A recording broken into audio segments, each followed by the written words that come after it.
The story begins when an alarm goes off and robbers run for the exit while Spider-Man chases after them. They shoot spiked bullets at him, but he keeps missing when one of the robbers accidentally hits a crane of boxes that falls on him.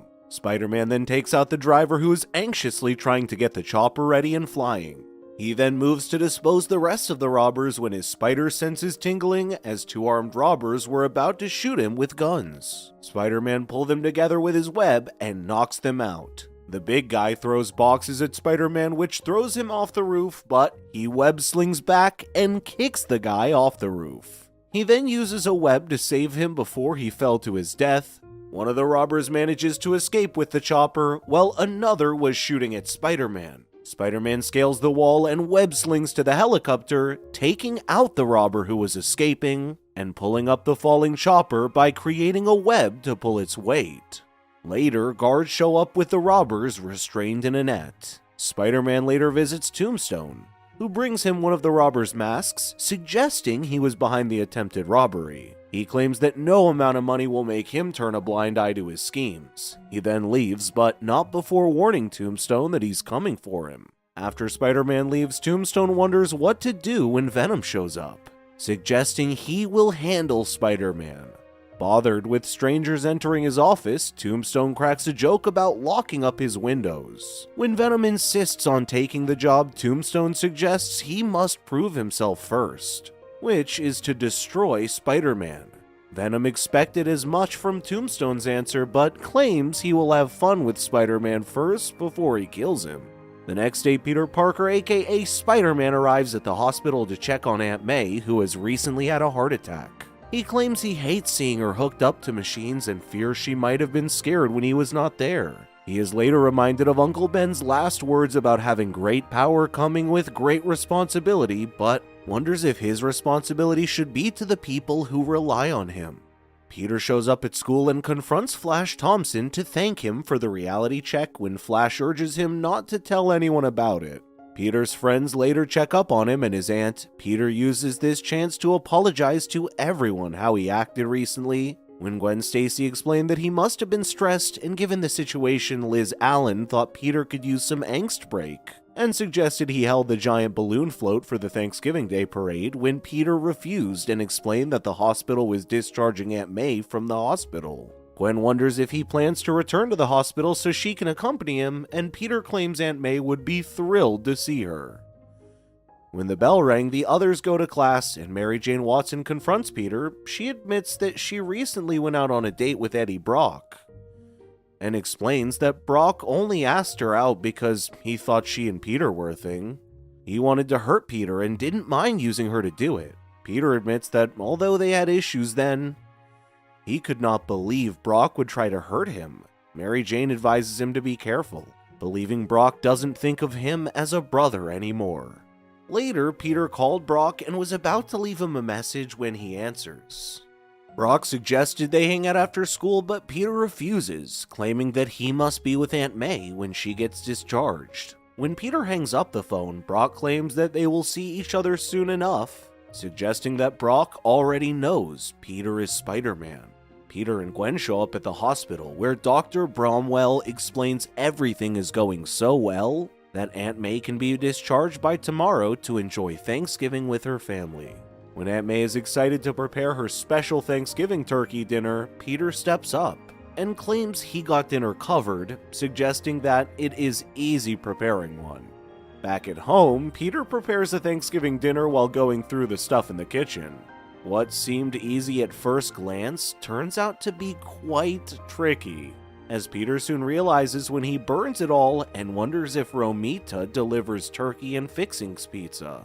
Peter gets ready to return to the hospital to pick up Aunt May, who is being discharged, when he bumps into the desk and finds the gene cleanser he hid. He claims it helped Dr. Connors when he turned into the lizard, so he has been saving it, hoping it would help with his spider problem. Although he gets to save everyone, he wonders if that's why he keeps Spider-Man, or if he just likes the thrill of being a superhero. Out of nowhere, he gets pulled outside with a black web while still without his mask. Suddenly, he hears a voice saying that he doesn't need to put the mask on, as Venom already knows his secret while dishing out a punch at him. Spider-Man is shocked to find the symbiote, claiming that he has already destroyed it. Venom explains that placing it in a freezer doesn't count as being destroyed, and claims its mission is destroying him for rejecting it. He explains that he will poison Peter Parker and Spider-Man, hence Venom. Spider-Man catches him off guard and traps him in a web, but Venom breaks free and pulls Spider-Man with its web to get a clean punch at him. Spider-Man struggles to beat Venom in a brawl as the symbiote knows Peter's every move. Venom restrains his body with its black web when he hits Spider-Man to the floor. Venom claims destroying him in this state would be easy, but he'd rather destroy him piece by piece. After all, he does know Spider-Man's identity and would go to show that he also knows who he cares about. Venom then walks away while Spider-Man is unable to do anything about it. Dr. Bromwell checks up on Aunt May, who is scheduled to be discharged, when he notices a beautiful bouquet with a note saying, "Guess who?" to which Aunt May claims to have come from Peter. Venom crawls up to her room and through a window when Spider-Man shows up and pulls him aside. Spider-Man urges him to stay away from her. He struggles to get a punch in, as Venom is always a step ahead of Spider-Man. Venom then shoots Spider-Man with a black web at his head while he slowly crawls back to Aunt May's room. Spider-Man catches up and pulls him down, but Venom breaks free and throws him to the wall. Venom gives up on Aunt May and decides to go after who Peter truly loves, which he claims he knows. When he blurts out the word brother, Spider-Man quickly realizes that Eddie Brock is the man behind Venom. When Spider-Man regains his balance from falling, Venom is already gone. Spider-Man then wonders who Eddie thinks he loves, when he suddenly thinks of Mary Jane. Mary Jane shows up for the Thanksgiving Day parade when Flash comes up from behind and starts a conversation with her. Seeing Mary Jane with Flash, Spider-Man decides to keep his distance and watch over her when Venom does show up.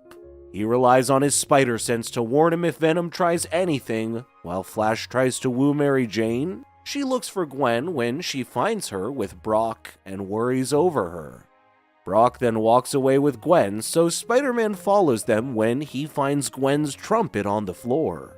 He later finds her restrained and dangling on one of the floats when Venom shows up and kicks him in the face. Venom sarcastically remarks that his spider sense did not warn him of his attack.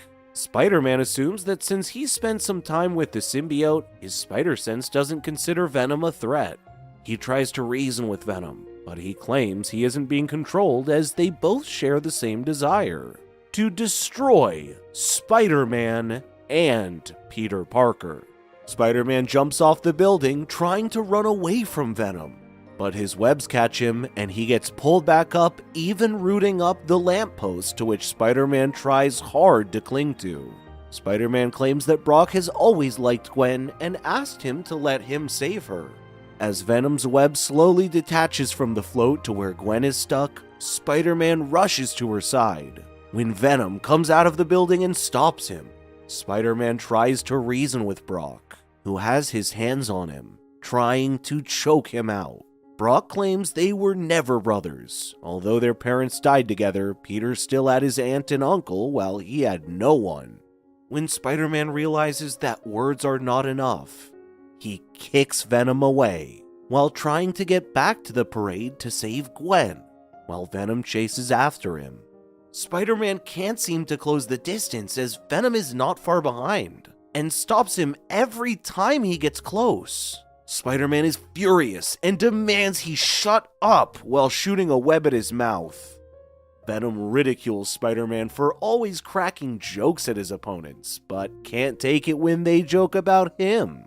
As Spider-Man slings towards the floats, Venom pulls him back with his web. Spider-Man taunts Venom into attacking him, but he quickly jumps out of the way when Venom lunges at him. Venom gets blown away when he accidentally tears a hole in the float. Spider-Man uses this chance to catch Gwen as the float slowly descends when Venom's web finally breaks up. Venom kicks Spider-Man which makes him lose his grip on Gwen, but was saved by Mary Jane and the others waiting to catch her. When Gwen's safe, Spider-Man can finally focus on his fight with Venom. Venom overpowers Spider-Man in front of everyone, throwing him to the roof and through a water tank. Spider-Man is on his knees, accepting defeat, begging the symbiote to take him back. Brock tries to reason with it, explaining that he's a better host, but the symbiote still chooses Spider-Man. As the symbiote leaves Brock, he gets knocked unconscious and transfers into Spider-Man. In his subconscious state, the symbiote realized Peter never intended to take him back. The symbiote tries to force its way into Peter's mind when a wall forms around him, revealing Peter's family and friends ready to protect him. The symbiote exited Spider-Man's body and tries to crawl back to Brock, but Spider-Man catches it, using a piece of the float, and flew off somewhere no one would find it. Spider-Man comes to a construction site, and when everyone's distracted, he slips the symbiote into quick-drying cement and disappears. Peter later returns home and finds Aunt May is back in her room thanks to Dr. Bromwell who drove her. He worries if she has gone through the mess he left in the kitchen when she claims he does not need to worry about dinner when the doorbell rings. Peter checks it out and finds Gwen and his father with food, who decide to spend Thanksgiving with them. While enjoying a bite of Thanksgiving pie, Peter asks Aunt May how she feels when she claims she is okay and would not miss it for the world. Gwen's father claims he's thankful to Spider-Man for saving his daughter, although grateful for his family, friends, and their health. Aunt May worries that the hospital bill would wipe out the advance she got from the publishing company. When Peter asks what she meant, Aunt May explains that she was publishing a cookbook, and reconsiders publishing another one that is heart-friendly, given her last health scare. Later that evening, Peter cleans up the kitchen when he's reminded of how he let people down. He later grabs the gene cleanser vial and throws it out, explaining that Spider-Man is not a disease that needs to be cured, but rather his destiny. Peter then thanks Gwen for helping with dinner and bids her a good night. As Gwen walks away, she turns around and gives Peter a kiss, when Peter is reminded of what Venom said about who he truly loves the most. The end. Thank you for watching. Please check out these other videos and make sure to subscribe and tap the bell to be notified about our latest videos. We'll see you next time.